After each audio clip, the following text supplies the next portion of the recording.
अदालत ने कह दिया था गौरव गौतम को कि आप तुरंत जवाब दीजिए इसके अंदर। गौरव गौतम की तरफ से जवाब दिया गया और जवाब देने के साथ ही लगाई गई 7/11। इस केस के अंदर जो बड़ी बात आई है वो ये है कि अभी तक हम कहा करते थे कि तारीख पर तारीख मिल रही है, लेकिन अब इस केस के अंदर सुनवाई शुरू हो गई है। आज इस केस में बहस हुई। आशीर्वाद दोगे? बाबा के सामने कह रहे हो, देख लो। और गौरव गौतम ने यहां से अपील की थी, मैंने आपको दिखाया उस वीडियो के अंदर, और इसी को मुख्य आधार बनाया करण सिंह दलाल ने। करण सिंह दलाल के पक्ष में यानी कि जो वादी पक्ष है उसकी तरफ से इसमें 5 गवाही दी गई हैं। उसके बाद में प्रतिवादी पक्ष यानी गौरव गौतम पक्ष की गवाही होंगी। दोस्तों नमस्कार, मैं संजय मग्गू और मौजूद हैं देश रोजाना के डिजिटल मीडिया मंच पर। आपके साथ मौजूद हूं एक ऐसे पॉलिटिकल इशू को लेकर जो इस समय हरियाणा और पंजाब उच्च न्यायालय के अंदर पेंडिंग है, जिस पर चर्चा है और जिस मुकदमे की एक मामला है हरियाणा की सियासत से जुड़ा हुआ मामला है, पलवल से जुड़ा हुआ। पलवल के विधायक हैं, हरियाणा सरकार के खेल राज्य मंत्री हैं गौरव गौतम। 5 अक्टूबर 2024 को वोटिंग हुई थी और 8 अक्टूबर 2024 को गौरव गौतम विधायक बने थे। लगभग 34-35 हजार वोटों के अंतर से उन्होंने चुनाव में हराया था करण सिंह दलाल को।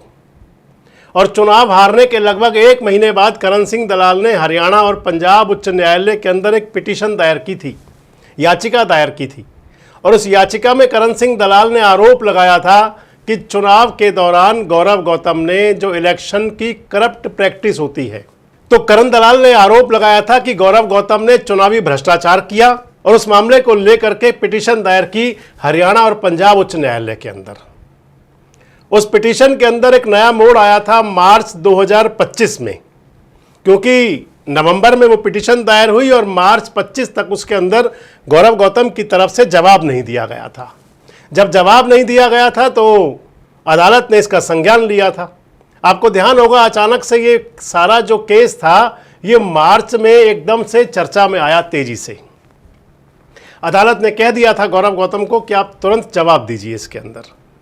गौरव गौतम की तरफ से जवाब दिया गया और जवाब देने के साथ ही लगाई गई 7/11। 7/11 एक सीआरपीसी की धारा है जिसके अंदर की अगर कोई व्यक्ति पिटीशन दायर करता है तो फिर जो प्रतिवादी पक्ष है वो कहा करता है कि ये पिटीशन सुनने लायक नहीं है।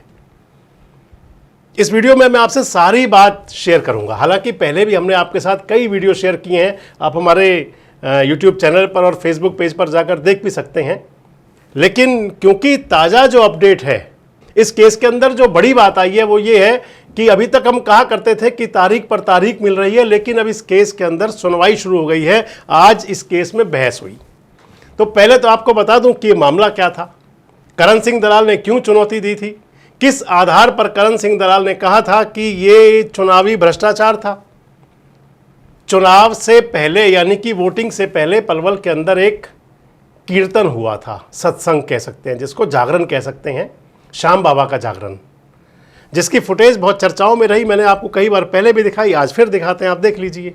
और अगर कन्हैया मित्तल की भाई की अगर मेरी गुजारिश और निवेदन और आज्ञा हो तो मैं भी इससे आशीर्वाद मांग लूं जनता से। आशीर्वाद दोगे? बाबा के सामने कह रहे हो, देख लो। आपने देखा तो इस कीर्तन के अंदर भजन जो था, जागरण जो था श्याम बाबा का, खाटू श्याम बाबा का, इस जागरण के अंदर जो जागरण करने के लिए आए थे वो भजन गायक हैं, प्रोफेशनल सिंगर हैं कन्हैया मित्तल। कन्हैया मित्तल जो कीर्तन करने आए थे और उस दरबार में, श्याम बाबा के दरबार में हाजिरी लगाने पहुंचे थे गौरव गौतम। और गौरव गौतम ने यहाँ से अपील की थी, मैंने आपको दिखाया उस वीडियो के अंदर, और इसी को मुख्य आधार बनाया करण सिंह दलाल ने। करण सिंह दलाल ने इसी को मुख्य आधार बनाया और कहा कि ये चुनाव की करप्ट प्रैक्टिस है, धर्म के नाम पर वोट मांगे गए। इसके अलावा और भी 12-14 जो मेरी जानकारी है उसके अनुसार 12-14 और फुटेज, वीडियो फुटेज और क्लिप्स और कुछ फोटोग्राफ्स दिए गए हाई कोर्ट के अंदर, और जिसमें तमाम बातें थी, कहीं भगवा ध्वजा है, कहीं ये सब कुछ को लेकर के करण सिंह दलाल का आरोप था। चुनाव पिटीशन दायर हुई, इलेक्शन पिटीशन वो, और उस पिटीशन पर सुनवाई जब हाई कोर्ट के अंदर शुरू हुई तो माननीय न्यायाधीश महोदया ने जब मार्च 2025 में गौरव गौतम के एडवोकेट को कहा कि आप इसके अंदर तुरंत जवाब दायर कीजिए, नहीं तो हम इस पर एक तरफा सुनवाई करेंगे। जवाब दायर किया गया और जवाब दायर करने के साथ ही जो मैं आपको बता रहा था कि गौरव गौतम की तरफ से इसमें 7-11 लगा दी गई। 7-11 में कहा गया कि करण सिंह दलाल की ये पिटीशन सुनने लायक नहीं है। अदालत के अंदर ये जब 7-11 लगाई गई तो अदालत ने बहस के लिए तारीख मुकर्रर की, लेकिन गौरव गौतम के जो वकील थे, इस पर जो आप अगर केस की पूरी हिस्ट्री देखते हैं तो गौरव गौतम के वकील इसमें पेश नहीं हुए। कभी वकील पेश नहीं हुए और कभी पेश हुए तो तारीख ले ली। 2 तारीख तो इसमें निकल गई कि डबल एजी बहस करने आएंगे या एजी बहस करने आएंगे। आपको ध्यान होगा मैंने उस समय कहा था कि आखिर एजी या डबल एजी बहस करने क्यों आएंगे। ये जो केस है इलेक्शन की करप्ट प्रैक्टिस का, जो करण सिंह दलाल ने पिटीशन दायर की, ये मैन टू मैन केस था, ये सरकार वर्सेस नहीं था। अगर करण दलाल की याचिका है तो उस पर पैरवी गौरव गौतम और उनके वकील करेंगे। लेकिन जब पिछले दिनों ये बात चली थी कि एजी आएंगे या डबल एजी आएंगे, अदालत ने फटकार भी लगाई थी, हमने पिछले वीडियोस आपके साथ शेयर किए थे। अब इसके अंदर आज ये हुआ कि आज की तारीख में, यानी कि 8 अगस्त की तारीख थी आज की, और 8 अगस्त को माननीय न्यायालय ने, माननीय न्यायाधीश ने इस पर बहस सुनना शुरू किया। जो बहस करने के लिए मौजूद रहे गौरव गौतम की तरफ से वही पुराने उनके वकील मिस्टर जिंदल, वीके जिंदल, विजय कुमार जिंदल जी, विजय जिंदल जी उसके अंदर गौरव गौतम की तरफ से वकील थे, और करण सिंह दलाल की तरफ से मोहन जैन इसके अंदर एडवोकेट थे। यानी कि वादी पक्ष से मोहन जैन और प्रतिवादी पक्ष से विजय जिंदल। इसके अंदर एक बात तो जरूर हुई, जो धुआं धुआं सा था, जो लग रहा था कि इसमें सरकार कहीं इन्वॉल्व है या सरकार के एजी क्यों आएंगे। लोगों को बड़ी सोच थी इस बात की, लोग बड़ा पूछते थे कि आखिर मेरे पास भी कई लोगों के फ़ोन आए जब हमने बताया कि गौरव गौतम के एडवोकेट साहब ने ये कहा कि इसके अंदर एडिशनल जनरल एडवोकेट इसके अंदर बात करेंगे या सरकार की तरफ से जो सरकारी एडवोकेट हैं वो इसके अंदर बहस करेंगे। लेकिन आज इसके अंदर ये जो मैं बता रहा था कि ये जो कुहासा था, धुआं था, वो सारा साफ हुआ, वो धुंध हटी और इसके अंदर गौरव गौतम की तरफ से विजय जिंदल पेश हुए।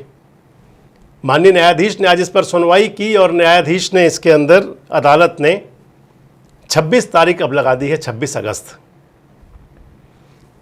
आज जो बताया जा रहा है कि डिवीज़न और भी थी, यानी कि जो न्यायाधीश की थी वो उनको डबल बेंच में डीबी में कहीं और भी उनको जाना था, और शुक्रवार के दिन जो मेरे अधिवक्तागण जानकार हैं हाई कोर्ट के, मेरी उनसे बात हो रही थी, वो बता रहे थे कि शुक्रवार को ज़्यादातर डबल बेंच की सुनवाई होती हैं, और जो इस केस के न्यायाधीश हैं वो दूसरी बेंच में भी उनकी आज लगी हुई थी तारीख। तो आज की जो बहस सुनी अदालत ने और इसके बाद में 26 अगस्त की तारीख लगा दी। अब आगे क्या, क्योंकि तारीख पे तारीख तो अदालतों में मिला करती हैं। अब आगे ये है कि इसके अंदर 26 तारीख को अदालत फिर से बहस सुनेगी। उस बहस के बाद में वो 1 दिन की होगी या कोई और छोटी तारीख भी मिल सकती है, क्योंकि जिस प्रकार तारीख मिल रही हैं वो मैक्सिमम 1 वीक टू 15 डेज, यानी कि 1 सप्ताह से और 15 दिन की तारीख मिलती हैं लगभग। तो 7-11 पर अदालत का फैसला संभवतः इसी महीने में आ सकता है। अगर 7-11 अलाउ होती है तो केस खत्म ही हो जाएगा, लेकिन जिसकी कोई संभावना नहीं है, क्योंकि किसी भी मामले में अदालत हमेशा प्राइमा फेसी डिसीजन देने की बजाय मेरिट पर केस को सुना करती हैं, और अगर मेरिट पर केस सुना जाता है तो फिर इसके अंदर ये केस शुरू हो जाएगा, और आप समझें तो फिर इसके अंदर इशू फ्रेम होंगे और इशू फ्रेम के बाद में गवाही होंगी। जो मैं आपको बता रहा था आगे क्या, तो अगले यानी कि इसी महीने में, और यानी कि जो इस महीने की 26 अगस्त तारीख लगी है, 26 अगस्त को या फिर बहुत जल्दी इसमें इशू फ्रेम हो सकते हैं और उसके बाद गवाही हो सकती हैं। करण सिंह दलाल के पक्ष में, यानी कि जो वादी पक्ष है उसकी तरफ से इसमें 5 गवाही दी गई हैं। उसके बाद में प्रतिवादी पक्ष यानी गौरव गौतम पक्ष की गवाही होंगी। तो लगता है कि इस मामले में अब एकदम से जो सुनवाई शुरू हुई है, तो इससे लगता है कि इस मामले का जो निष्कर्ष भी है वो आने वाले 6-8 महीने में कहीं जल्दी आ भी सकता है। हालांकि ये सब न्यायिक प्रक्रिया है, न्यायिक प्रणाली है, और अदालती प्रक्रिया में कब क्या होगा कुछ कहा नहीं जा सकता। लेकिन क्योंकि जिस प्रकार का ये केस है, इस केस में कहा जाता है कि सुनवाई जल्द और जल्द से जल्द फैसला, पता चलेगा कि आगे कितनी तारीखों पर इसमें फैसले की तरफ बढ़ती है और या फिर तारीख दर तारीख। आपको क्या लगता है, क्या जो बहस शुरू हुई है, इस पर जो अदालत ने बहस सुनी है, इसके बाद के आने वाले समय में इस मुकदमे में, इस मामले में जल्द कोई निष्कर्ष आ सकता है और या फिर अभी इंतज़ार की घड़ियां लंबी होंगी? कमेंट बॉक्स में जरूर बताएं। जुड़े रहें हमारे साथ, देखते रहें देश रोजाना। हमारे साथ जुड़े रहने के लिए सब्सक्राइब करें देश रोजाना के YouTube चैनल को और नई वीडियो की नोटिफिकेशन पाने के लिए बेल आइकन जरूर दबाएं। अगर आप ये वीडियो फेसबुक या इंस्टाग्राम पर देख रहे हैं तो पेज को लाइक और फॉलो जरूर करें और ज्यादा से ज्यादा शेयर करें।